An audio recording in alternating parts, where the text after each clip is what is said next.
We ready? Genesis 31. More fun stories. More fun stories. Okay, let's think. What was going on when we left our man Jacob? Jacob goes to Padam Aram. Okay. Now we need to back up the truck because I want to make sure we get this. Chapter 28. Jacob's got to get out of town, right? Why? His brother's going to kill him. All right.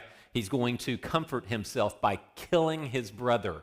All right? I don't know. That would have gone over well at my house, okay? Because there was moments at the Rainwater house where Big Brother could have easily taken me, hands down. He was mean. My brother was a 150-pound nose guard. You think about that for a second. 5'7", 150-pound nose guard. Was that you? Yeah. But you're much bigger than my brother. So now you are. Okay. Yeah, that would have gone over well at my house. But he's got to get out of town, okay? And so he does leave, but he gets a certain distance away to the place now called Bethel, the house of God, all right? Beth, house, El, Elohim, all right? And we always have this image of him taking a rock, a big stone, and making a pillow out of it, which I just find that hard to believe, but anyway, all right? He sets it up next to his head, all right? And God comes to him in a vision that night, and just as God went to Abraham and said, I'm going to give you land, I'm going to give you offspring, goes to Isaac, I'm going to give you land, I'm going to give you offspring. He goes to Jacob in this moment and makes him this promise and says, I will bring you back to this place because I'm going to give you land and I'm going to give you offspring. And Jacob responds to this by making a vow. If you bring me back to this place, then you will be my God, and I will give you a tenth of everything that I gain. Okay? So that's the moment at Bethel when he's going out, leaving, heading towards the in-laws' house, okay? Towards Rebecca's parents' house, okay? And so he does finally make it there. He's hanging out at the well, and what happens? We have the slow motion flipping the hair moment, all right, of Rachel coming to the well, and Jacob slows down. It all goes in slow motion. Like I said, when you read the Bible, you got to know when to pause and let things go in slow motion. And so she comes up, and he's like, whoa, who's that? I will work for you for 7 years if I get to marry her. So he works for her for 7 years. And how long did it seem to him? Only a few days. Like it was only a few days.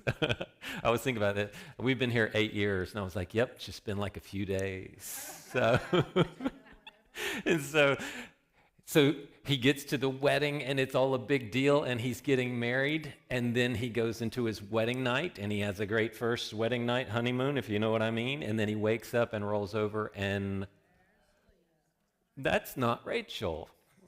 Which I don't know how he doesn't know on any level, but I'm just going to go with the story.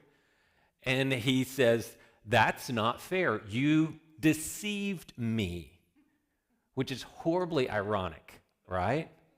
Because what has Jacob done his entire life? Deceive. His name, you remember what his name means, Jacob? Do you remember? What is it? It's not specific. I mean, literally, what does it mean? It's the one who grasps the heel, okay? So, y'all with me? Remember, twins born? He's born doing what? Hanging on, okay? And this imagery is sort of that person that's always hanging out in the shadows, waiting for his moment. So this grasper of the heel is the one that kind of sits there and waits, and then he picks his moment, and he pulls himself around, and now he deceives. Does he do that with Esau? The birthright? I've always laughed. I thought Esau should have just beat him up and taken stew and gone, you're not getting my birthright. I'll beat you up and take your stew with you, okay? I just think that's what I would have done, okay? And then he steals the blessing. So it's always this, it's a word for supplanting, all right? It's someone who sits and waits, and then takes advantage of a moment to gain some benefit or something like that, okay? And now what happens to him? What does Laban, his father-in-law, do to him? Pulls the old switcheroo on the wedding day, which is not funny at all, okay? It's not a funny joke at all. We switched. A friend of ours in seminary was getting married, and they were going to have communion, and they made such a big deal out of this thing. Well, they didn't know that we had switched his grape Snapple with $1 of sangria from the Sack and Save.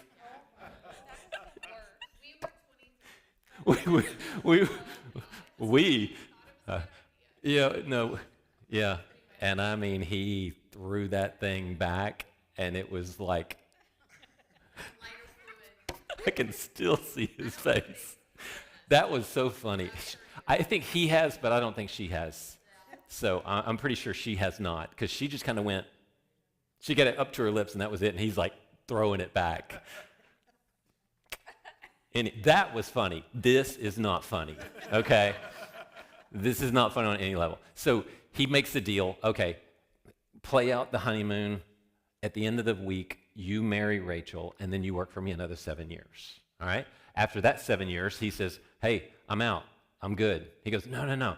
God's been blessing me because you've been here. If you'll work for me, I'll give you the spotted, speckled something and all that stuff. I don't get into the genetics of the sheep. That's just over my head, okay? But he's going to give him some portion, all right? And what does God do with that portion of the flock? It grows and grows and grows and grows, all right? And Laban starts to catch on that he's losing out on this little bargain of his, okay? Which is where we pick up here in 31, okay? Now Jacob heard that what Laban's sons, his heirs, were saying.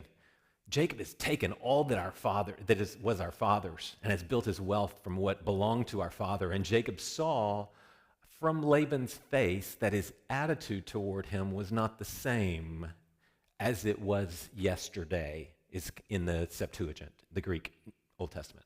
All right. So what's he seeing? What's he hearing and what's he seeing? He's hearing sort of what? A little bit of chirping behind him. All right. And when he sees Laban, what does Laban look at him? He says he saw it from his face, Laban's panim, his face. How has it changed? You ever been around somebody that just obviously doesn't trust you and looking kind of sideways at you? Okay.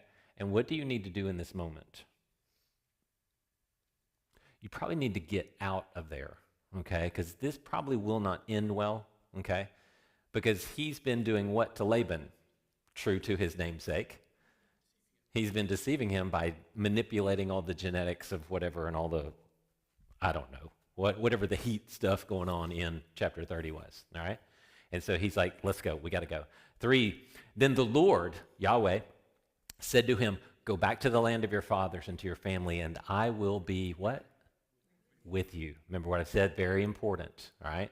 This is that thing that's got, when God says he is with you, that's a big, strong marker, which is why Emmanuel is such an amazing name, God with us, okay? So Jacob had Rachel and Leah called to the field where his flocks were. Why not to the house? Why to the fields?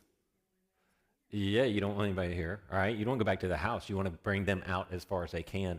He said to them, I can see from your father's face that his attitude toward me is not the same, but the God of my father. Interesting. Why didn't he say my God? How does Jacob still see Yahweh? Dad's God. Dad's God, okay? That's how he identifies this. This is his God, all right? He said in the vow, what? If you bring me back, then you will be what? My God. All right, you see that transference? So he still sees him as Dad's God. The God of my father has been with me, very important. You know that I've worked hard for your father, that he has cheated me and changed my wages 10 times. That's an exaggeration. It could be as many as 100 times that he says literally, but it's just an exaggeration. But God has not let him harm me. If he said the spotted sheep will be your wages, then all the sheep born spotted. If he said the streaked sheep will be your wages, then all the sheep were born streaked. God has literally taken away, rescued, pulled away, delivered your father's herds and given them, Nathan has given them to me.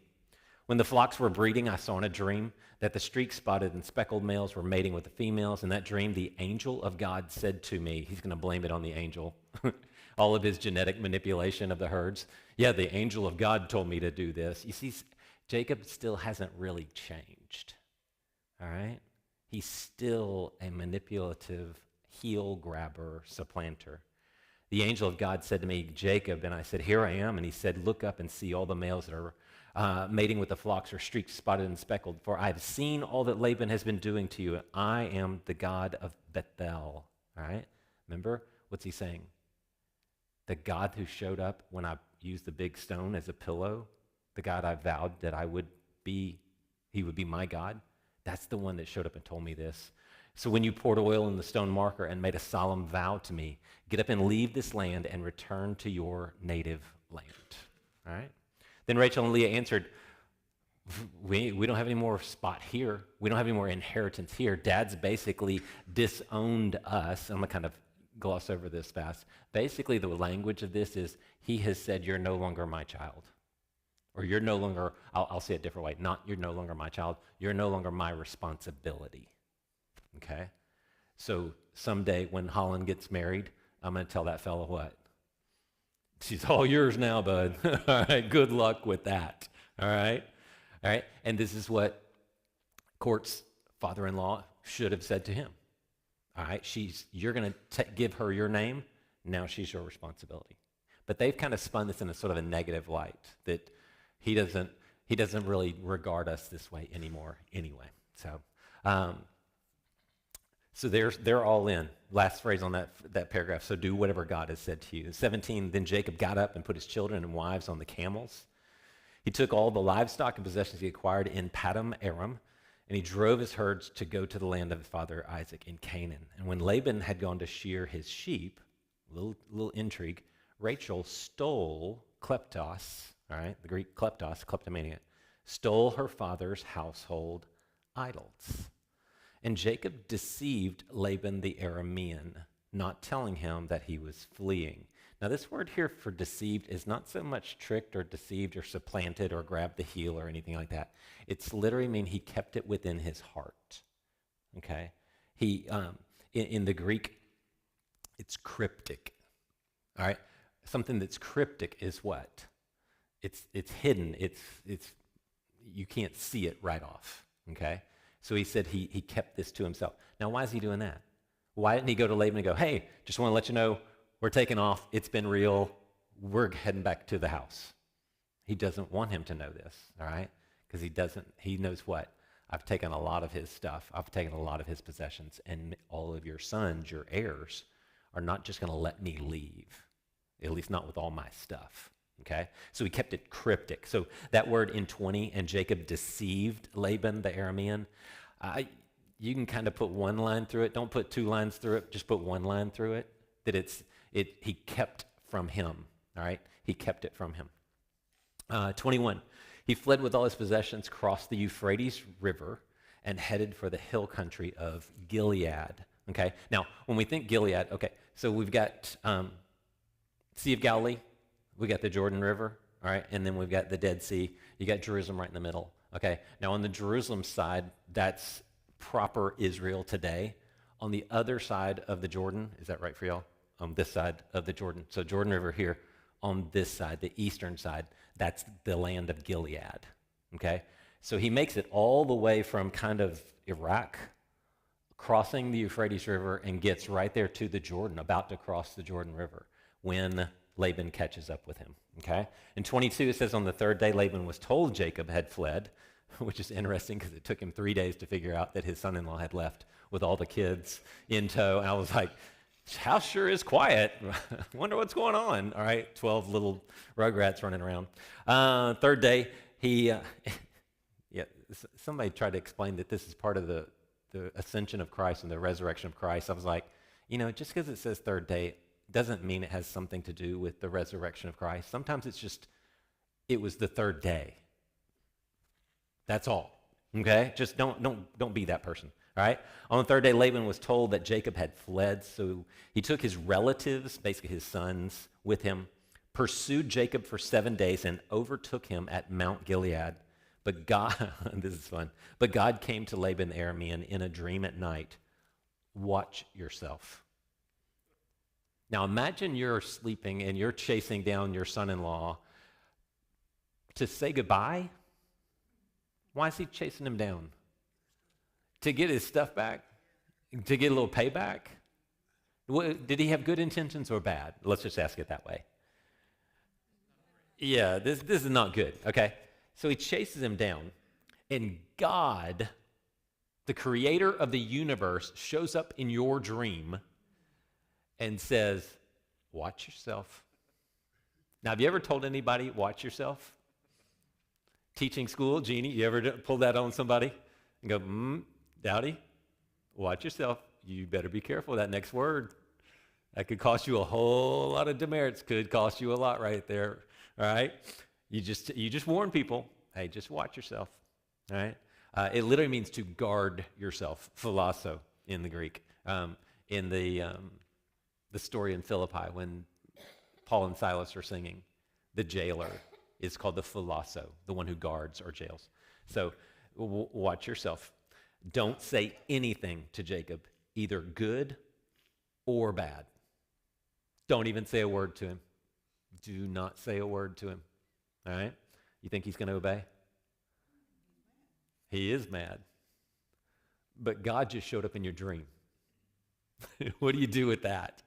You go, it's nothing. It's just God. All right. When Laban overtook Jacob, 25, Jacob had pitched his tent in the hill country, and Laban and his brothers also pitched a tent in the hill country of Gilead. Then Laban said to Jacob, what have you done? You have what? Deceived. Again, this word cryptic, this word hidden. You kept it away from your heart. You concealed it. And you've taken or stolen, literally stolen, kleptos, stolen my daughters away like prisoners of war. Why did you secretly, that's that word cryptic, all right, secretly flee from me, deceive me, and not tell me? I would have sent you away with joy and singing and tambourines and lyres. But you did not even let me kiss my grandchildren and my daughters. You have acted foolishly without thinking. Now, would he have really? Big party? No. No. But why is he saying this now? Because he's a deceiver too, isn't he? Yeah. He's been deceiving Jacob. They've been playing each other. They've been playing each other back and forth. You have acted foolishly, which is ironic coming from Laban, because he's very much a fool. I could do great harm, kakos, to you, but big but right there should be, last night, the God of your father said to me, watch yourself. Don't say anything to Jacob, either good or bad. Now you have gone off because you long for your father, but why have you stolen my gods? So that's why he's chased him down, right? Or at least that's now his one thing. Why have you stolen my gods? To which Jacob is going to say what?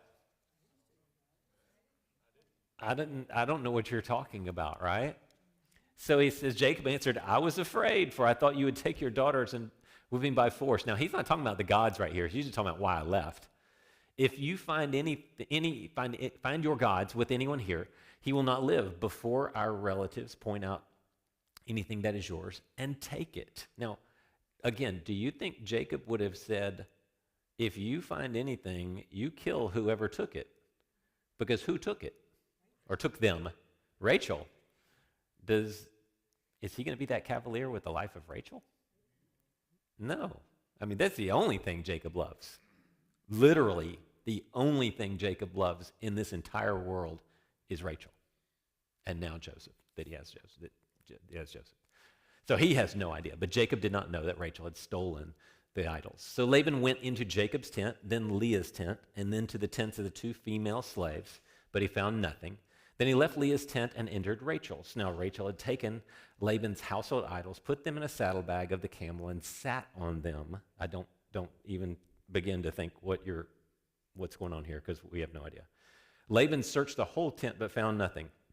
She said to her father, Sir, don't be angry that I cannot stand up in your presence. I am having my way of the woman.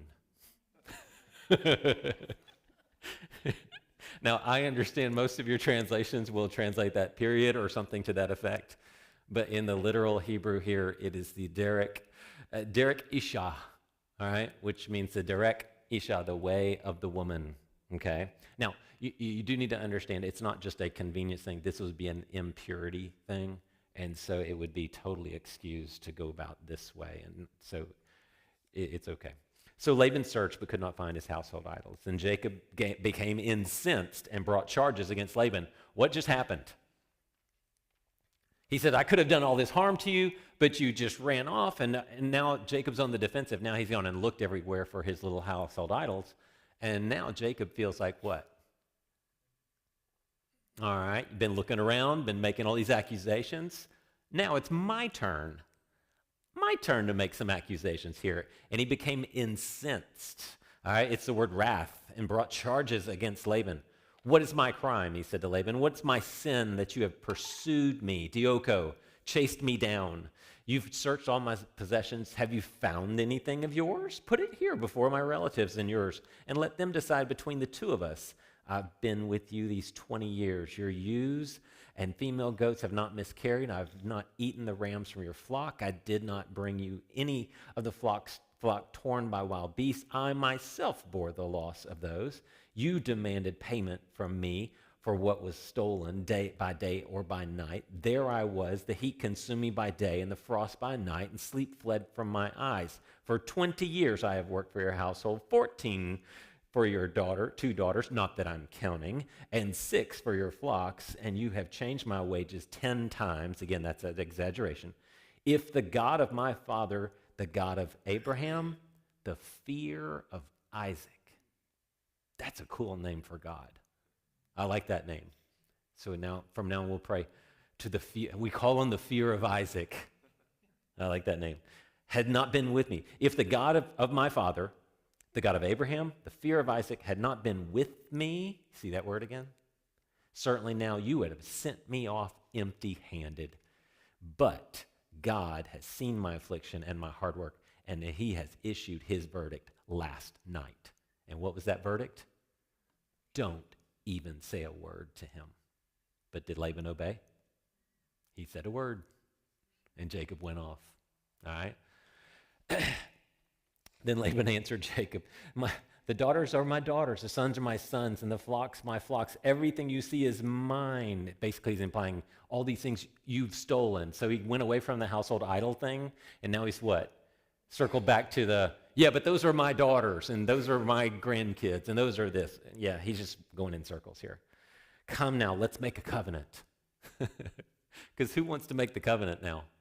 Is Jacob going, let's make a covenant? No, Laban is. Why? Because he looks like an idiot at this point. Because he's made all these accusations and they're not true. Why? Because God has seen his affliction and been with him and protected him. And so Jacob doesn't feel the need to make a covenant, but Laban does. All right? Let it be a witness. Now, this word witness is the Hebrew word galid, which is what they're going to actually call this thing. Let it be a witness between the two of us. So Jacob picked out a stone and set up a marker. Then Jacob said to his relatives, gather stones. So they took stones and made a mound and ate there by the mound. Laban named the mound Jegar Sahadutha, but Jacob named it Galid. Thank you, Jacob, for making it nice and easier. Then Laban, this mound is a witness between you and me today. Therefore the place was called Galid, also Mizpah. For he said, may the Lord watch between you and between me when we are out of each other's sight. If you mistreat or humiliate, is probably a good translation, my daughters or take other wives, though no one is with us, understand that God will be a witness between you and me. All right? Is that a good little deal? Basically saying, we're going to set up this covenant, and this is what it's going to be. God's going to watch you when I'm not around. God's going to watch me when you're not around. All right? That's sort of the deal here. All right? Laban said to Jacob, look at this mound, the marker I've set up between you and me. It's a witness, and the marker is a witness that I will not pass beyond this mound to you. You will not pass beyond this mound and this marker to do me harm. Kakos, ra, evil. The God of Abraham and the gods of Nahor. Now, who's Nahor? Great-grandpa. Okay? So Nahor is the brother of Abraham. Okay? So he's grandpa. So basically he's saying, your grandpa's God and my grandpa's God will be the witnesses here, which tells you what about Laban?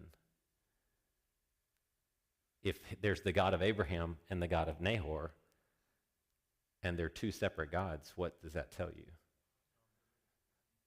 Why did Jacob get sent over to Padam Aram in the first place? Don't take a Canaanite wife, because they're idolaters. Go to Padam Aram, where they're idolaters. But at least they're family. Okay? The God of their father, he will judge between us.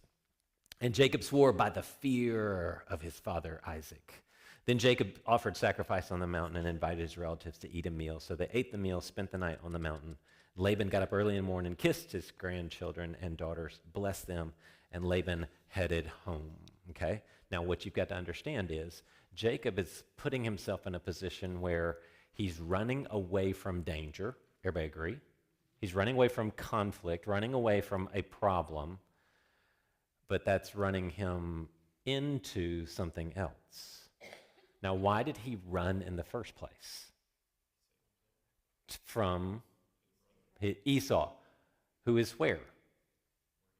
Oh, exactly. Okay. So as he's left and run away from Esau and gone to the east, to Padam Aram, gets married, has the kids, everything, but kind of gets a little iffy with Laban here. Now he's running away from Laban, but he's running right into what? Esau.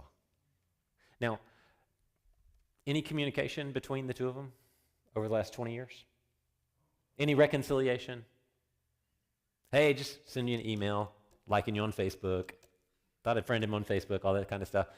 No, nothing. So what should Jacob assume he's walking into? He's still mad? And literally the last thing he heard was, I'll kill you and that will comfort me when my father dies. I'll feel better if I kill you. Okay? That's bad. That's pretty rough. Okay? You don't want your kids to have that kind of relationship. But they do at this point. So how fast is he running? How fast do you run away from Laban to run into Esau? And what's God doing in the midst of all this? God told him, leave. God told him, I'll be with you. God told Laban, watch yourself. This is mine. This is the elect one who will continue this line from Abraham to Isaac to Jacob, eventually to Judah, and on and on and on to Jesus. So it's sort of this, how fast do you really want to run? And how much trust are you putting in this God that told you, I will bring you back to this place? With your vow being, if you do, you will be my God. So how much do you trust him in this moment? How much do you trust the promises of God when you've just escaped from one, but you're running into another? How much confidence do you get from escaping Laban? Does that carry you into, well, no problem with Esau then? If God can deliver me from Laban, he'll totally deliver me from Esau. Is that how you live your life? You go from one situation to the next. Kirk, you're like, God totally came through on this one, man. I'm all good the rest of my life. I can trust him with every situation. I never doubt him whatsoever. No, we run from one problem and go, thank you, God. Now you got to help me get through this because I really don't trust you. Right? Isn't that what we do? Wouldn't it be so much better for us if we went, you know what? God got me through Laban. Let's go, Esau. God told me he was going to bring me back to this place. So do I trust him? Do I trust his word? Remember Charles Stanley used to say, every Christian should keep some type of journal or diary. It becomes your own Bible so that you can see how God has brought you through this and this and this. So it's not you sitting there going, I'll go read the Bible and, 3,000 years ago, God got David out of a cave. I don't know what that has to do with me. No, you go back and you look at it and you go, yeah, God brought me through this. I see the fingerprints of God all over this right here. And I just wonder how confident Jacob was heading into this confrontation that he knows is coming with Esau. All right. Okay, 32. Y'all good? Excuse me. Jacob went on his way, and God's angels met him. like they do. All right, so you're just running around. Oh, hey, they're Mr. Angel. All right. When he saw them, he literally saw them. Jacob said, "This is God's camp." All right. So he called the place Mahanaim. All right. Mahanaim means the camp. Now, what we kind of think is this: he's going to camp at the camp. So that's why he's calling this place not just some random sentence that just says, "Oh, there was a place called Mahanaim." All right. It's implied that he's going to stay in this area and set up sort of his staging place to cross the Jordan and meet up with his brother. So 3, Jacob sent messengers ahead of him to his brother Esau in the land of Seir, the country of Edom, which is Dead Sea, kind of south of the Dead Sea.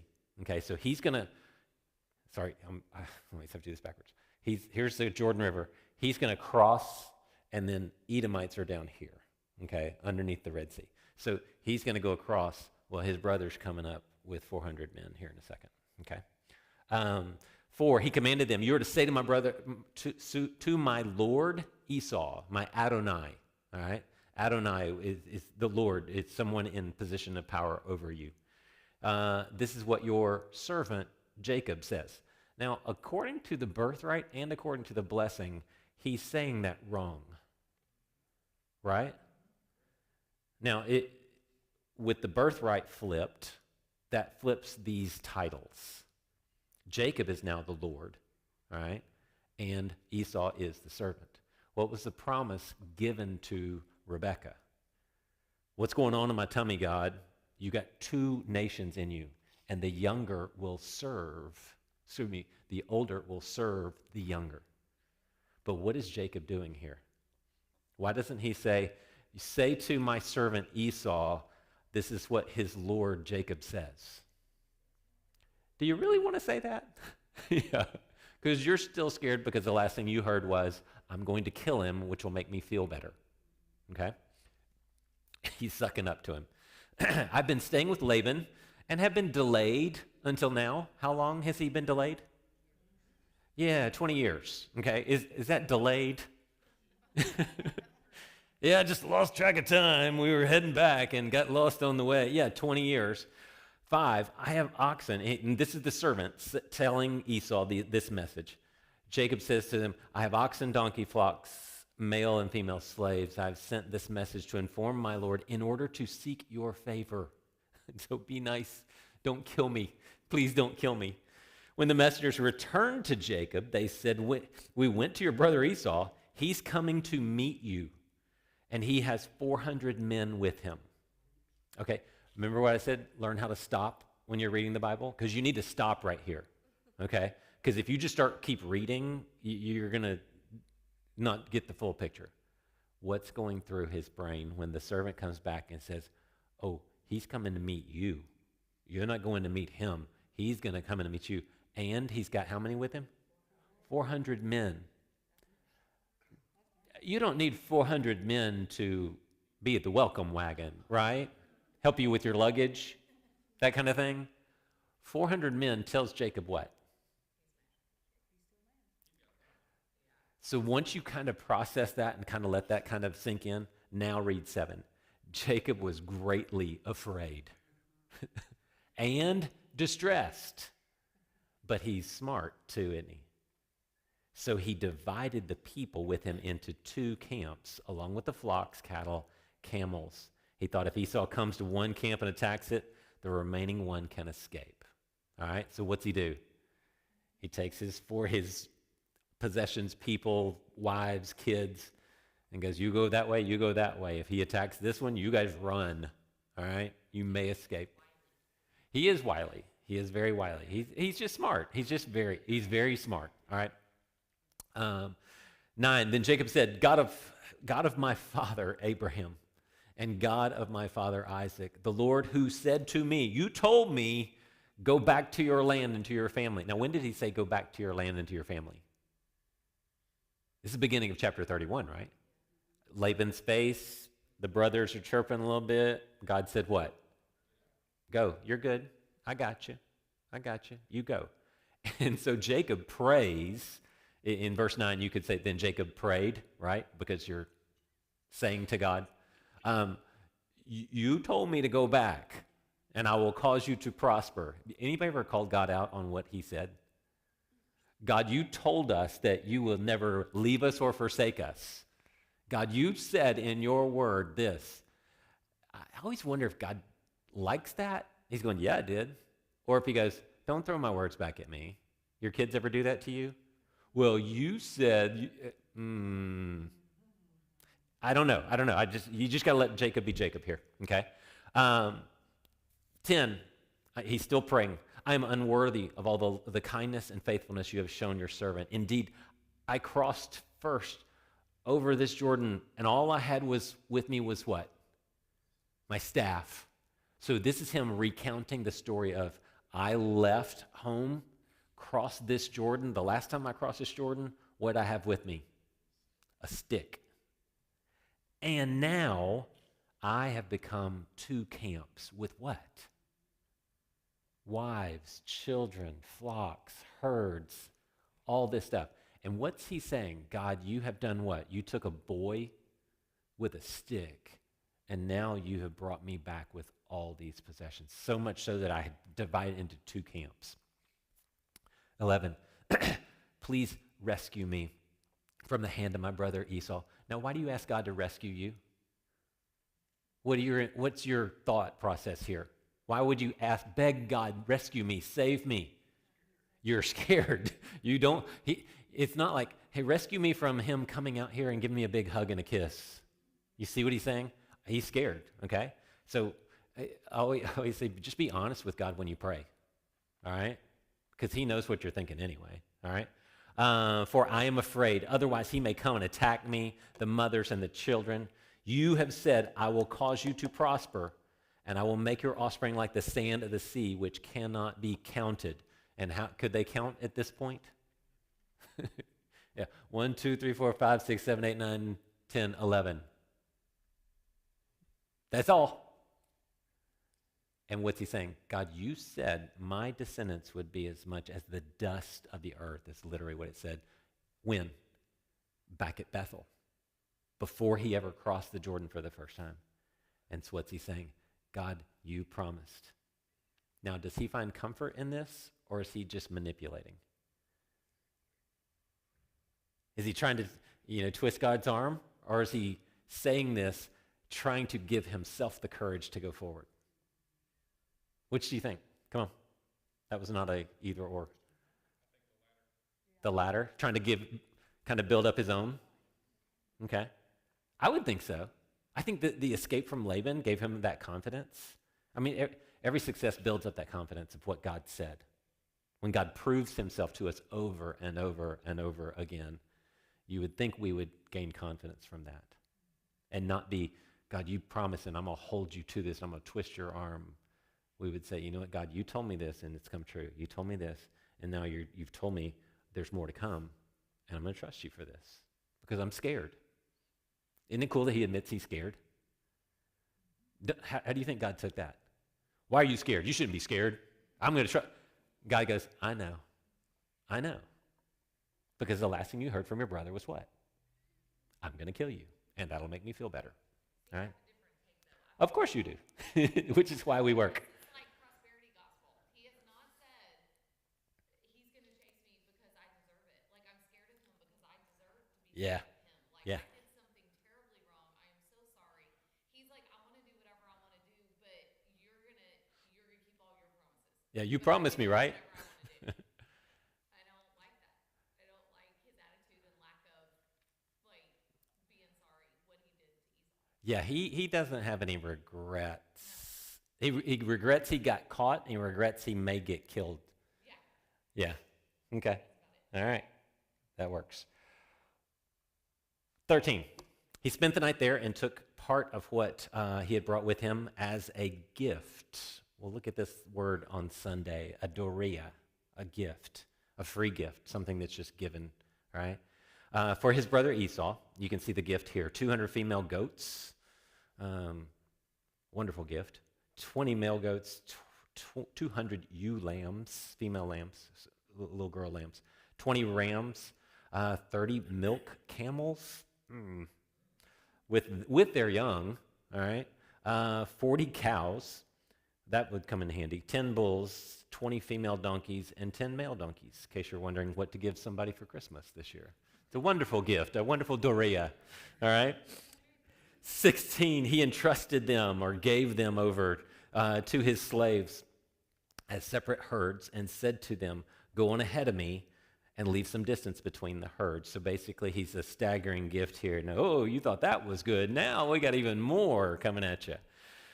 He told the first slave, you're going to go first when my brother Esau meets you and asks, who do you belong to? Where are you going? And whose animals are these ahead of you? Then tell him, they belong to your servant Jacob. They are a gift sent to my lord Esau. And look, he's behind us. Second one, basically the same message. You can see the middle of 20. For he thought, I want to appease. This is the word literally for atone. I want to atone Esau. To atone means to what? To cover up a wrongdoing. Right? The Day of Atonement does what? Covers up the wrongdoing every year. Day, Yom Kippur, to cover, kafar. All right? This is the idea, to cover. With the gift that is going ahead of me. So he's trying to play nice here. Why? Because does he think he needs to? Yeah, Esau's on his way with 400 men. Just give him whatever he wants. Maybe it will appease his anger, atone, cover up this. After that, I can face him. Perhaps he will. Now, I know your text says, forgive me. It literally means to lift me up. It's nasa, to lift me up. Here's, I want to go here with me.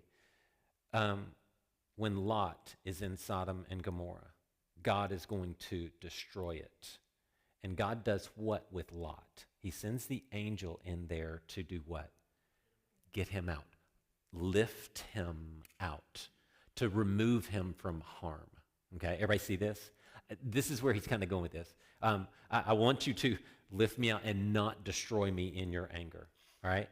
The Greek on this is prosdekomai. We've talked about this word a little bit, to receive something well. All right? The lambano is to receive. Dekomai is also to receive. Lambano is the pizza guy shows up and you receive the pizza from him. Okay? It's not a big emotional moment for hopefully for most of you. If you get a pizza, you're not like weeping or anything. All right? Yes, it's pizza. All right? The Uber driver shows up with Oreos and it's like, oh, please come in. Hey, do you need a place to stay? No. When grandma comes over, theoretically, hopefully, all right, this is dekomai. Come on in, all right, to receive them well. Okay, so lambano is just a generic. Dekomai is this passionate, emotional reception. And he says, this is what I hope this gift will do, that you will receive me well. 21. So the gift was sent on ahead of him while he remained in the camp that night. During the night, Jacob got up and took his 2 wives, 2 female slaves, which are kind of wives, and his 11 sons, and during that night, all right, crossed the ford of the Jabbok, which is just a river on that side in the Gilead region. He took them and sent them across the stream along with all of his possessions. 24, though, it says what? But Jacob was alone. So it's as if he sent them across the river and then he came back to be alone. Why would you do that? Any reason? Can anybody think of anything? That's it. Send the wife and kids over. I'm going back. I don't know. I just don't know why he does this. All right. Jake was left alone, and a man, an Enosh, literally a human, frail man. That's what the text is. That's what the Hebrew is. There's just no question about it. Wrestled with him until daybreak. So Jacob is alone, and some man shows up, and they wrestle all night long.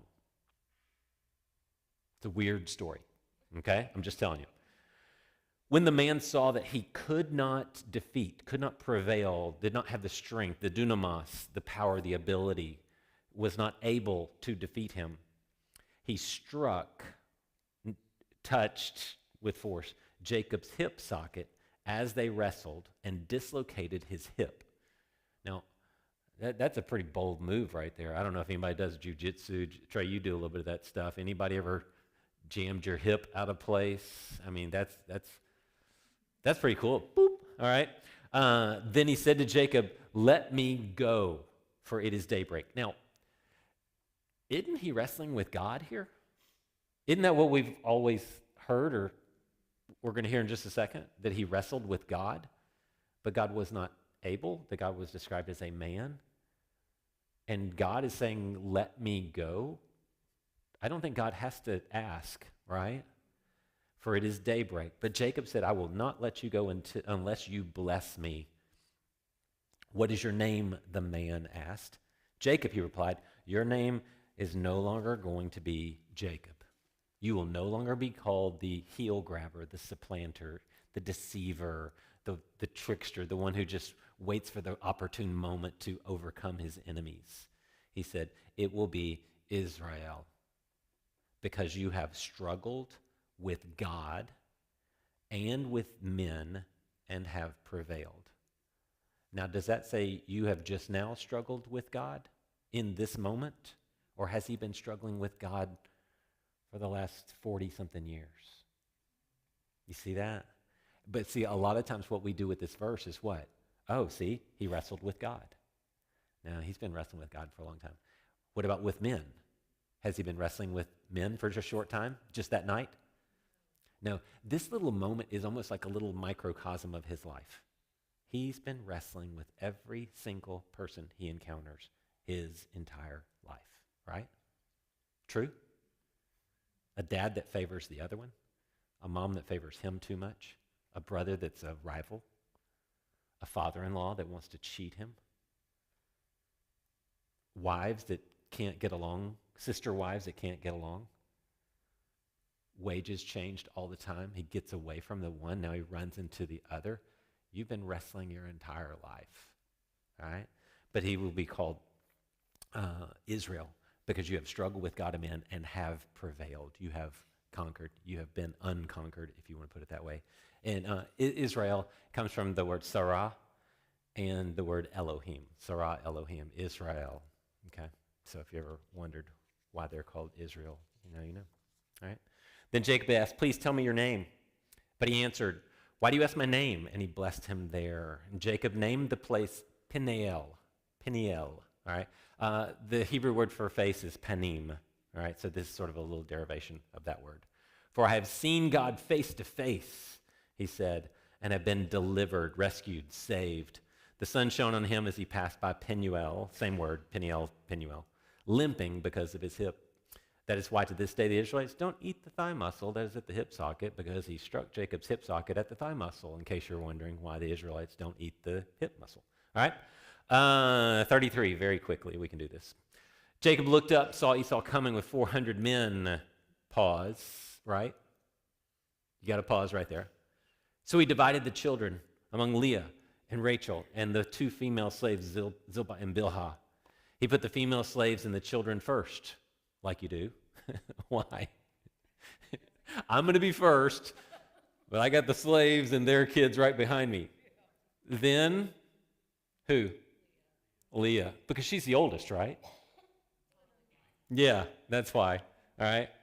And then Rachel and Joseph last. Why?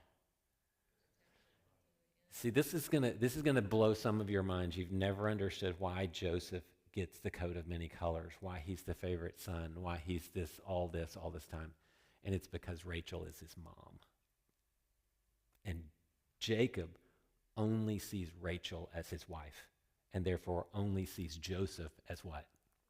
His son. Okay? Which does wonderful things to the family, right? When the 11th son is the favorite. Okay? He himself went on, bowed down to the ground 7 times until he approached his brother. He going all out. To bow is to show humility or fear. To do it 7 times is a completion. You are absolutely humbled. But Esau, so you got to wait here, right? Because he's bowing and he's waiting, and Esau's there and he's got 400 men. What's Esau going to do? We don't know. He doesn't know. Nobody knows.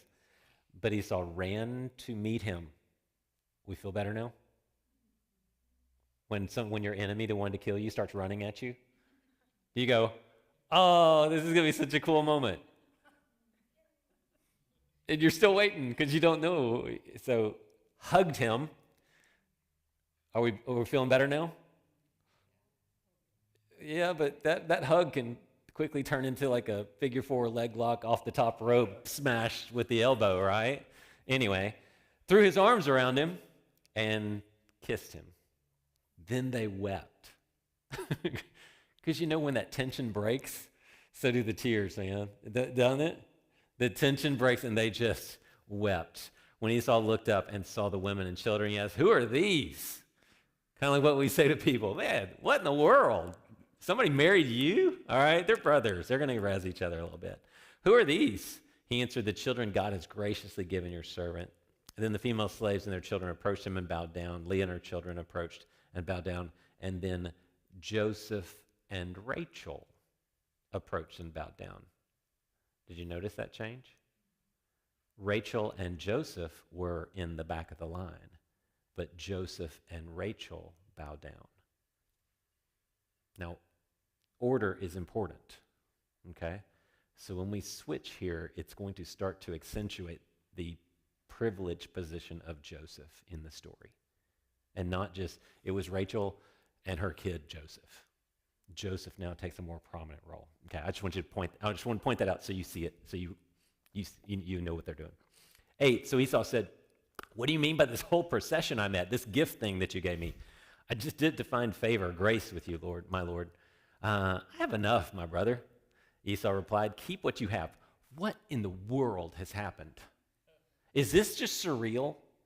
If you met somebody, the last thing you heard them say was, I want to kill you because they'll make me feel better. And now they're running up to you, giving you a hug and a kiss, giving you a hard time about the kids and the wives and the kids and that gift you sent. Please, I don't need that. I got plenty of stuff. What's Jacob thinking? Who is this? And what happened to my brother? You know, sometimes we should let people grow up and let people mature and not treat people like they're still 16 years old. What a wonderful gift. Just let people mature. And I mean, we're going to have Esau here and then he's going to be off the scene. I just think we need to do that sometimes because people change, people mature, people grow up. And I would certainly rather treat someone like they've matured and grown up and give them the grace. I want to choose to show grace rather than choose to show that petty 16-year-old person. Just a choice.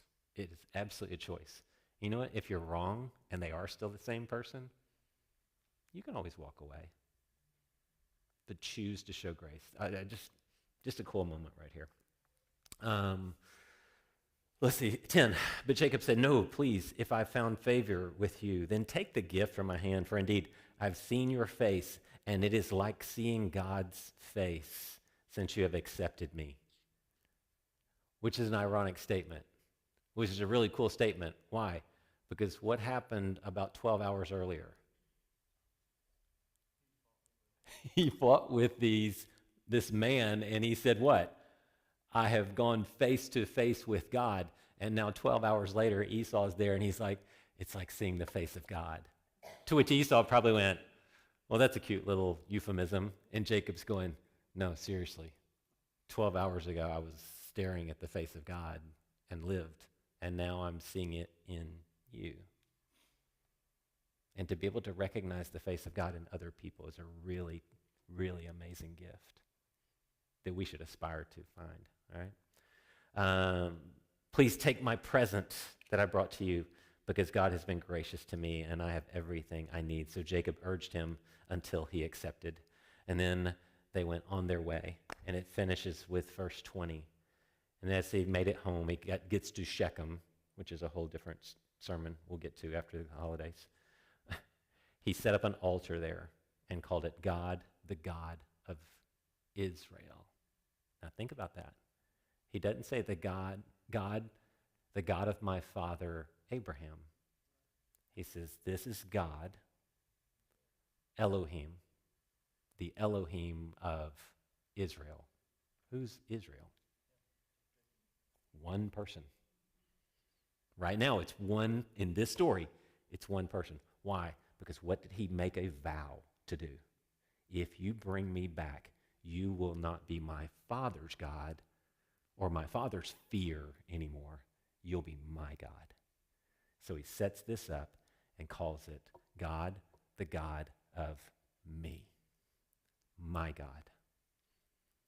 What an amazing transitional moment for him to make that statement, to make that, put that marker down, all right? And to fulfill that vow that he had made to his God. It scares me that people kind of never mature into their own faith. But it's so cool when they do.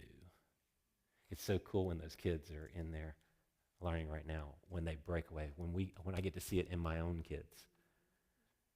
Yeah, I'm sitting there and I'm listening to Caden do this, or Court's teaching a small group or something, and they're doing all this, and I'm going, I didn't teach them that. God himself taught them that lesson right there. And that's a very, very cool thing. And that's something that we should aspire to, and we do aspire to every single morning when we get up and we renew our mind to who our God is. All right? Very cool.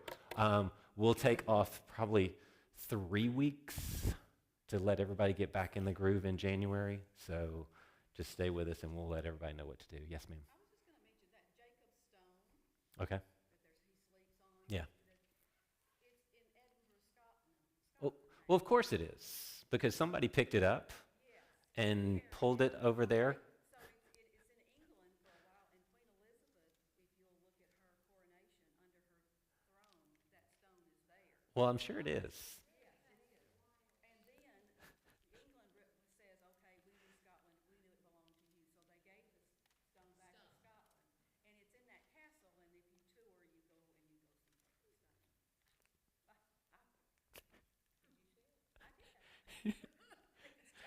Things like this just crack me up, because I'm like sitting there going, there's some, guy that's over there going, hey, somebody grabbed the rock that he put down 20 years ago, because that's the stone that's going to be mentioned in the Bible 400 years from now.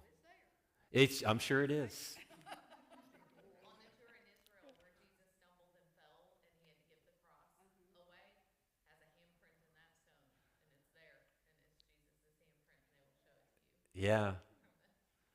And we know exactly where Jesus, the manger was, where Jesus was born, because exactly.